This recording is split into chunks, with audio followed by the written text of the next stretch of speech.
Hello everyone, welcome to my channel. ఈరోజు మా స్వప్న aunty మీకు చేపల కూర ఎలా చేయాలో చెప్తారు. ఒక్క నిమిషం. ఆంటీ చెప్పండి ఆంటీ.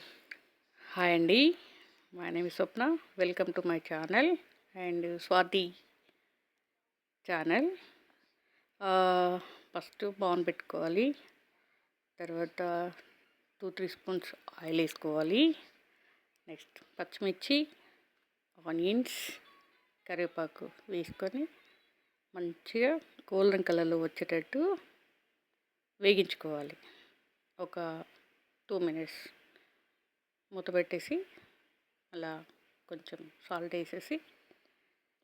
వేసి మూత పెట్టుకో. ఒక 2 మినిట్స్ అలా మగ్గనివ్వాలి.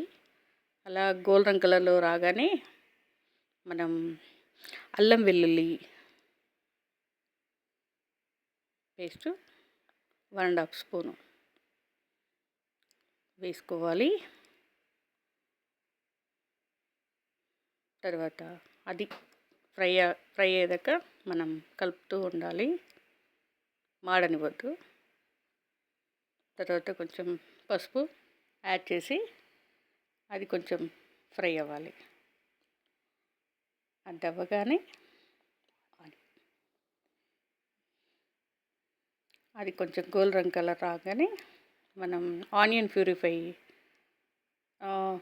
మనం ఫిష్ రెడీ చేసుకున్నాం చూడండి. Onion purify and tomato purify మనం ముందే రెడీ చేసుకొని పెట్టుకున్నాము. దాన్ని మనం బార్లో వేసేసి కలుపుకోవాలి ఒక 2 మినిట్స్. అలా కొంచెం మనకు ఆయిల్ పైకి వచ్చేంత వరకు అలా కలుపుతూనే ఉండాలి. మినిమం ఎన్ని మినిట్స్ కావాలండి? ఒక 5 మినిట్స్ మనకు గోలాలి. అలా మనం మూత పెట్టుకొని వదిలేయాలి. ఆలోపు మనము మసాలాలు జీలకర్ర, మెంతులు అండ్ ధనియాలు అన్నీ మిక్సీ పట్టుకొని మసాలా రెడీ చేసుకొని పెట్టుకోవాలి. మళ్ళీ ఒకసారి క్యాప్ ఓపెన్ చేసి అది కలుపుకొని దాంట్లో కారం 2 స్పూన్స్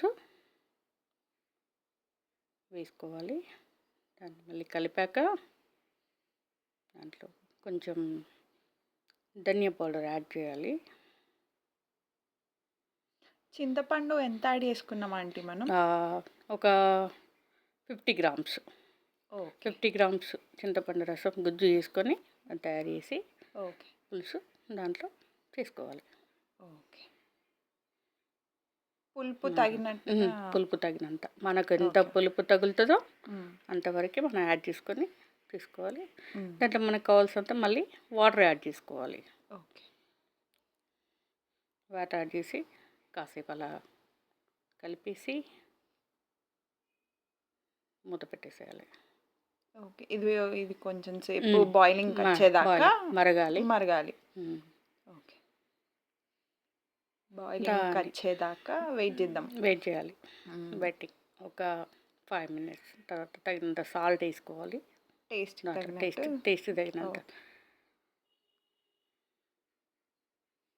ఒకసారి టేస్ట్ చూద్దామండి. ఒకసారి టేస్ట్ చూద్దామండి.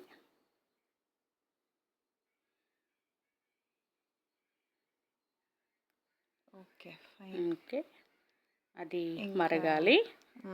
టేస్ట్ బాగుందండి. మనం మరిగేటప్పుడు క్యాప్ పెట్టేసుకొని ఒక 5 మినిట్స్ మీడియం ఫ్లేమ్లో వదిలేస్తే మనకి కొంచెం పులుసు అలా మరుగుతుంది. మరిగే టైంలో మనం తయారు చేసుకున్న మసాలాలు ఒక హాఫ్ టేబుల్ స్పూన్ దాంట్లో యాడ్ చేసుకోవాలి. అది కూడా మనకు రుచి తగినంత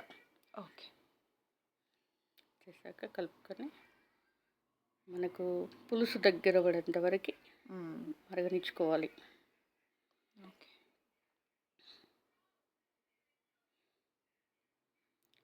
కొంచెం టైం పడుతుంది. మనం మళ్ళీ ఫిష్ వేసేద్దామా ఆంటీ? కొంచెం ఒక 2 మినిట్స్ వేసేసుకుందాం. ఇప్పుడు చాలా జాగ్రత్తగా వేయాలి కదా ఆంటీ? కదపకుండా నెమ్మదిగా వేసుకోవాలి. ఓకే.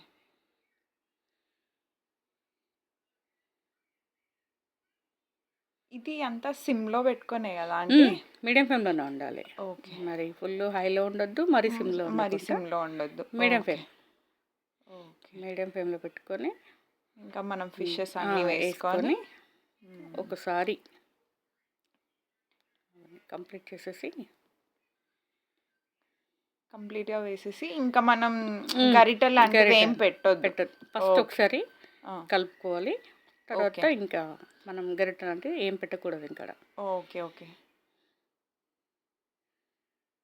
మంచి స్మెల్ వస్తుందా ఆంటీ? ఇలా ఒకసారి మనం కలుపుకొని ఓకే. ఇంకా అలా మూత పెట్టొద్దు. ఇంకా పెట్టకుండా అలా మీడియం ఫ్లేమ్లో మరగనివ్వాలి. ఓకే. అలా మనం కొంచెం మరుగుతున్న టైంలో కొత్తిమీర యాడ్ చేసుకొని మరి ఒక 5 మినిట్స్ ఉంచేసేయాలి. అదే మీడియం ఫ్లేమ్లో ఒక 5 మినిట్స్ ఉంచేసుకుంటే మన ఫిష్ కర్రీ రెడీ. ఎమ్మి ఎమ్మి ఫిష్ కర్రీ. స్మెల్ అదిరిపోయింది వచ్చేద్దాం ఆంటీ. రండి, తినేద్దాం రండి. స్మెల్ సూపర్ ఉంది. ఓకే.